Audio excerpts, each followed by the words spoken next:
Assalamualaikum warahmatullahi wabarakatuh.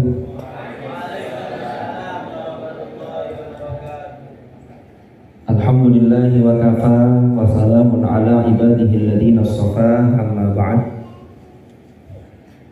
Yang sama-sama kita hormati Rektor UIN Maulana Malik Ibrahim Malang beserta jajaran Wakil Rektor, yang sama-sama kita taati Ketua Hay'ah Tahfidz Al-Quran UIN Maulana Malik Ibrahim Malang, Dr. Andes Kiai Haji Abdullah Zainur Rauf MHI,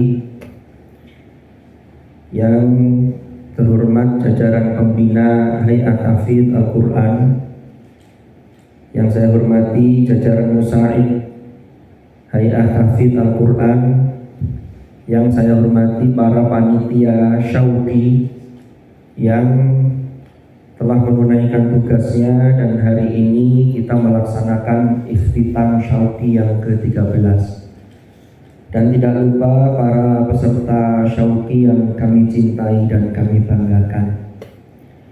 Alhamdulillah, puji syukur kehadirat Allah, di mana pada pagi menjelang siang ini kita bisa bermuajah di majelis home theater ini. Mudah-mudahan tempat ini senantiasa barokah, dan ini menjadi simbol kelak kita dikumpulkan di surga Allah Subhanahu wa ta'ala. Dan tak lupa yang saya hormati, yang tadi belum saya sebut, para ketua Musa'id di periode sebelumnya dan juga para DP. Alhamdulillah beberapa yang bisa hadir pada pagi menjelang siang hari ini. Insya Allah saya tidak lama-lama. Saya sebenarnya tadi ketika melihat siapa tadi yang dites tadi, Gus Yusron. Ini saya maju ini bukan untuk dites, jadi tolong Ustaz Manzil jangan dikasih soal. Karena kalau dikasih soal saya sudah menyiapkan permen. Nah ini saya langsung makan permen. Ini terbuat dari mur.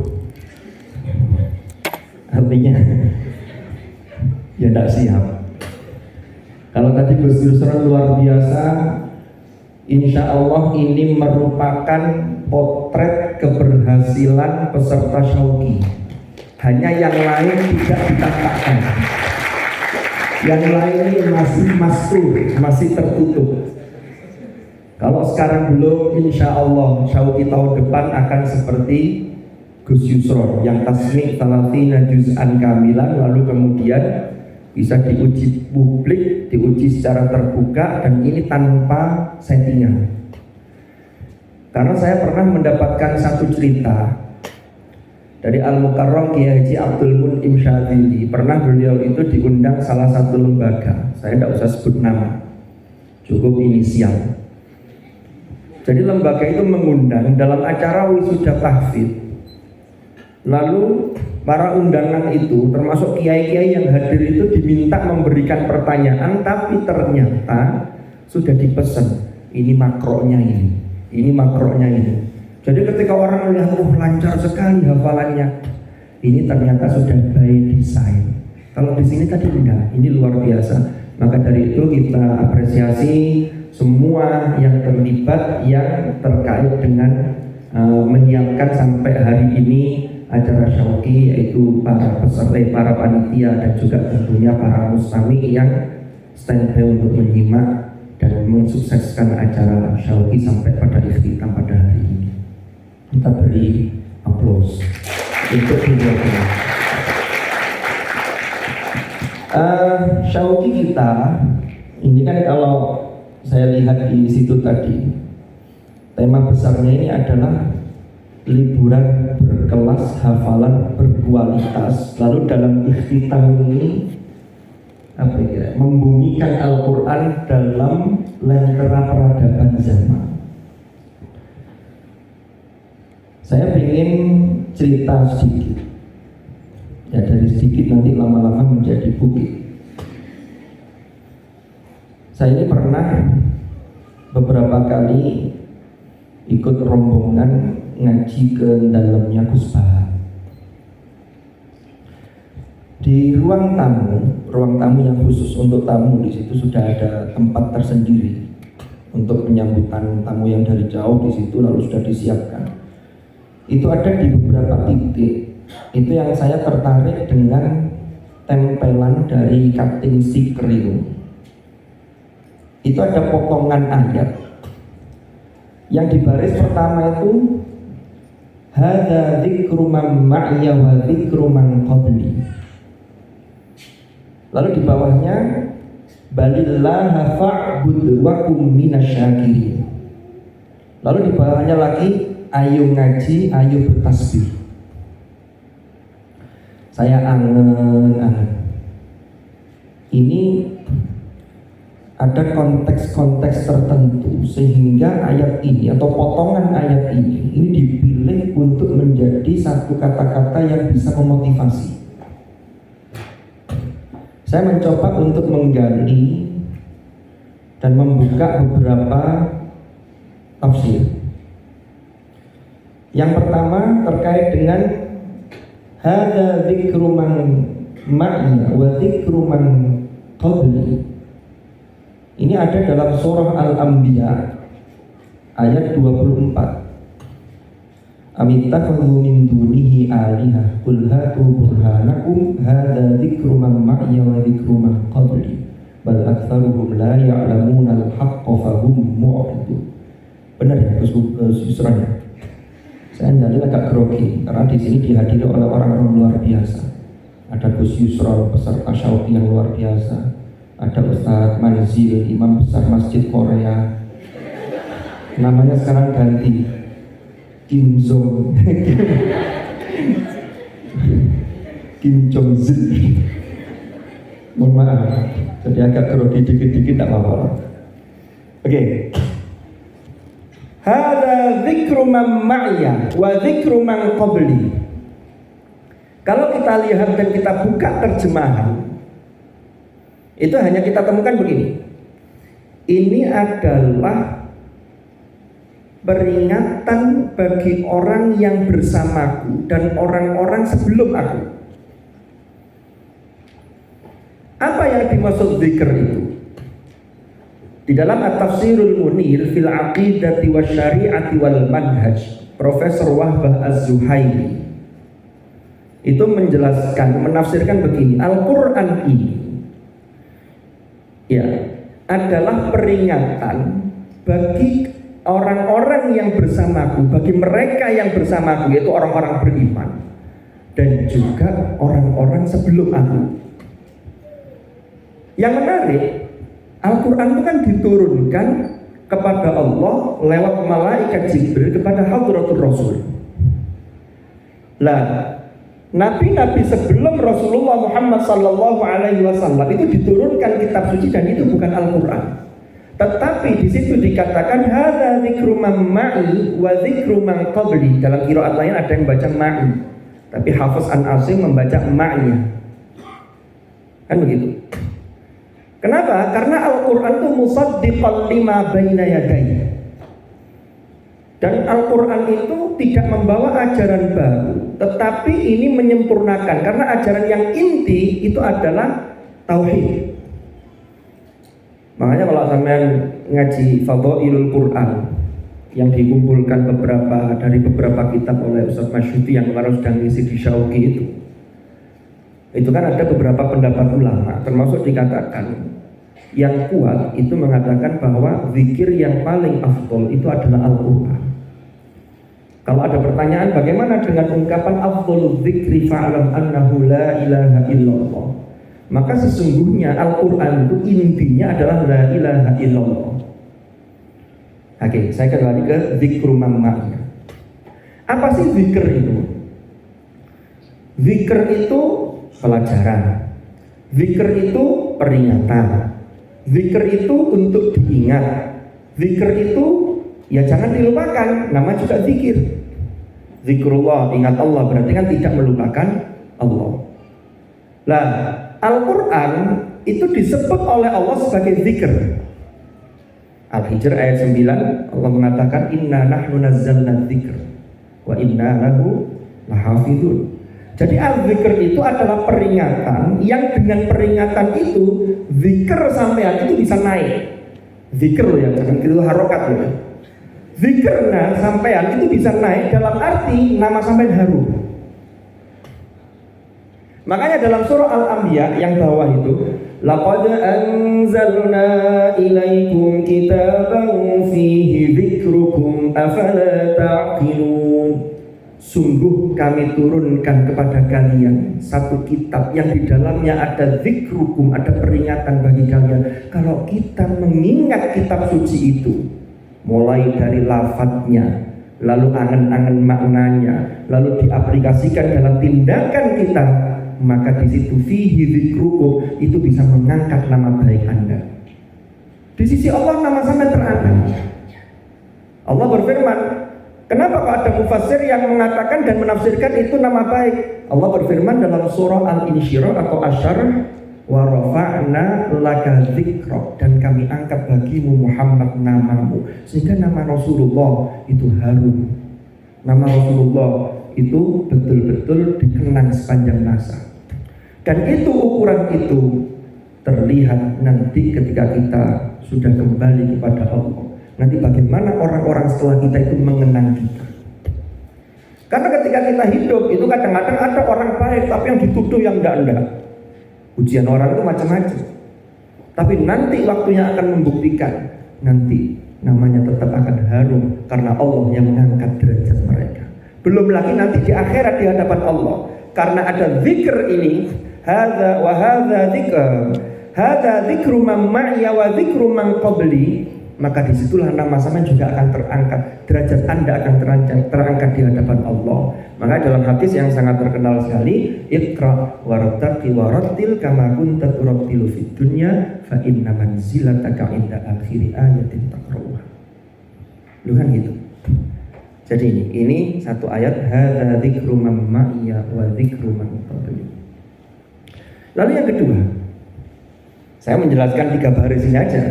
Jadi apa yang saya temukan di dalamnya Gus Baha itu di aula, lalu di tempat tamu-tamu itu banyak sekali stiker itu. Lalu yang kedua, yaitu potongan ayat balillaha fa'bud wa kum minasyakirin. Itu kalau kita buka terjemahan, kita akan temukan maknanya itu, karena itu hanya Allah, sembahlah hanya kepada Allah, dan jadilah kamu termasuk orang-orang yang senantiasa bersyukur. Ayat ini memang singkat. Ya, ayat ini ada dalam ayat 66 dari surah Az-Zumar. Di ayat sebelumnya di 65, walaqad uhiya ilaika wa ilal ladzina min qablik la in asyrakta la yahbatanna 'amaluka wa la takunanna minal khasirin. Lalu balillaha fa'bud wa kum minasyakirin. Mufassirin termasuk pakar bahasa itu ada yang memahami lafaz Allah mansub karena sebagai maf'ul dari fi'il yang mahdhuf. Fi'ilnya dibuang. Jadi tersimpan di situ, dikira-kirakan dengan bal a'budullaha fa'bud. Bahkan oleh karena itu aku menyembah hanya kepada Allah, maka sembahlah Allah. Atau ada mufassirin yang lain yang memahami itu adalah maf'ul yang didahulukan dari kata fa'bud. Ai fa'budillah. Ketika maf'ul itu didahulukan, maka menyimpan satu rahasia dari sisi kebalaghan, yaitu menunjukkan hanya. Sama dengan konteks iyyaka na'budu wa iyyaka nasta'in. Ai nasta'inu iyyaka. Tapi ketika didahulukan, ini maknanya luar biasa maknanya. Balillaha fa'bud. Lalu lanjutannya wakum minasyakirin, jadilah kamu termasuk kelompok orang-orang yang bersyukur. Apa kaitannya ibadah dengan syukur? Panjenengan para peserta syauqi, menurut kami para pembina, ini orang-orang yang luar biasa. Liburan itu banyak yang kemudian memanfaatkan untuk nyantai, untuk 1 bulan itu target agar ranknya itu naik. Ini kalau yang hobi mau main Mobile Legend atau apa, ngerank gitu ya. Jadi ngejar umpama ya. Sehingga tidak terpikirkan untuk ikut syauqi. Jadi pinginnya nyantai bubung perayaan. Padahal gak perayaan yo nyantai. Buktinya apa? Tugas itu akhirnya dikerjakan di akhir tahun ngumpul. Tapi yang tidak berlaku bagi orang-orang yang memang sregep. Nah, ketika sampean sudah mendaftar syauqi dan hari ini sampai ikut ikhtitam, berarti sampean sudah melakukan proses ini secara utuh dalam 1 bulan. Yang mana dari 60 sekian peserta sekarang tinggal 50. Ini memang penurunannya dari persentasenya tidak begitu banyak. Berarti Anda ini orang-orang yang luar biasa. Dan mudah-mudahan keluar biasaan sampai itu bagian dari wakum minasyakirin. Nah sekarang apa kaitannya syukur dengan balillaha fa'bud tadi itu? Ternyata kalau kita lihat ayat Al-Quran dalam surah Quraisy umpamanya ya. Surah Quraisy itu kan memaparkan nikmat Allah yang dianugerahkan kepada suku Quraisy.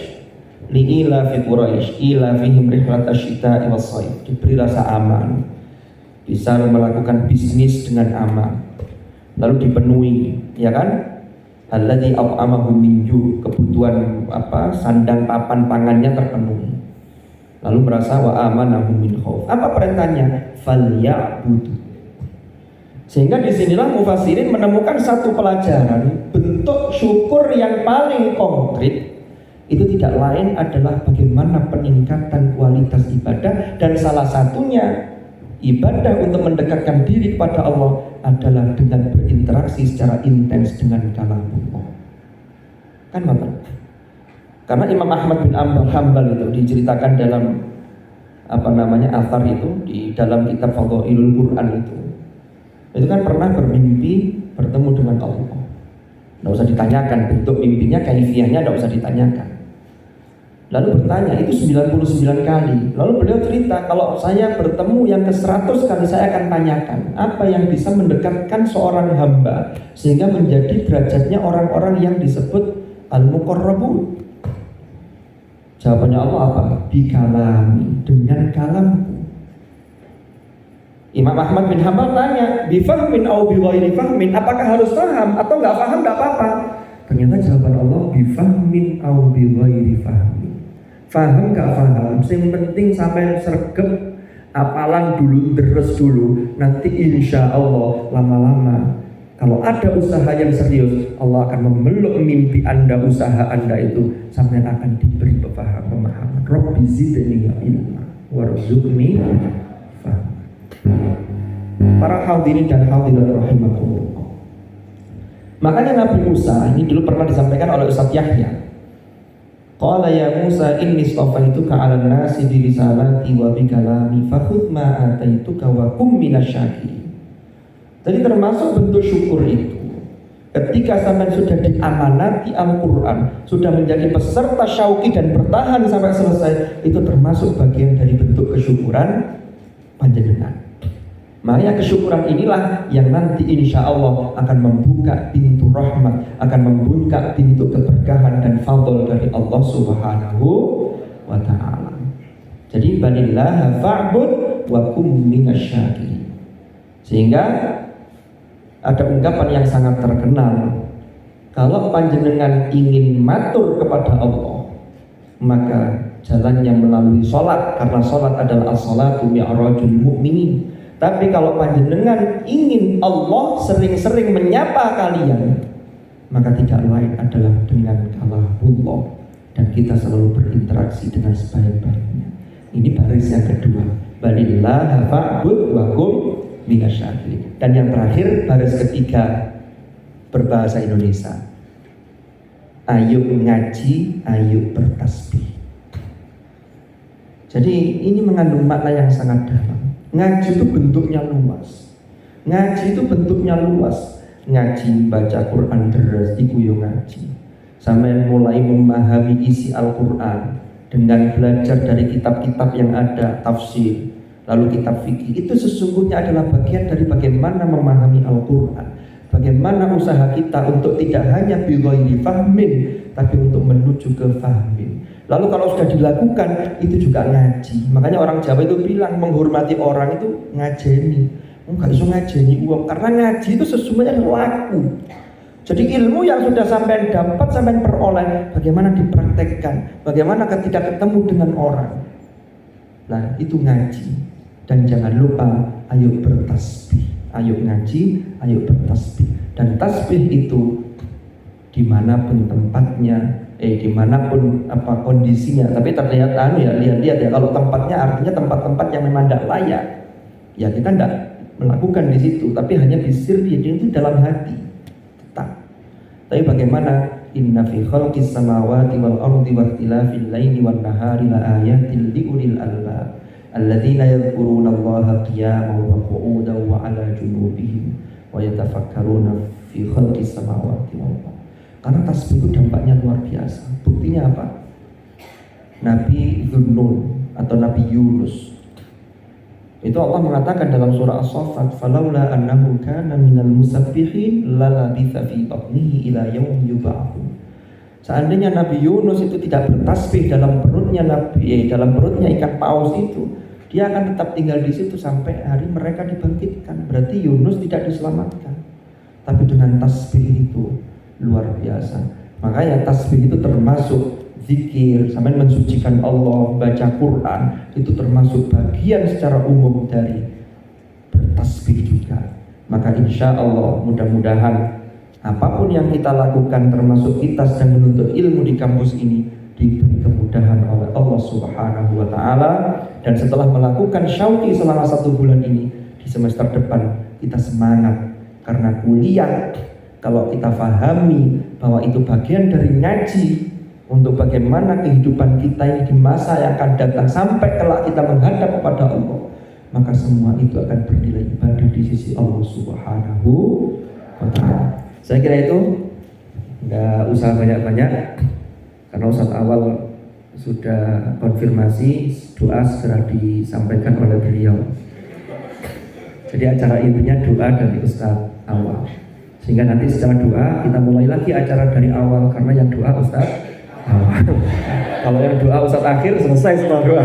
Kalau yang doa Ustaz awal nanti muter lagi, Ustaz Nazil maju lagi, prosesi ikhtitam lagi nanti. Wallahul muwaffiq ila aqwamit thoriq. Hadanallahu wa iyyakum ajma'in. Al-afwa minkum. Wassalamualaikum warahmatullahi wabarakatuh.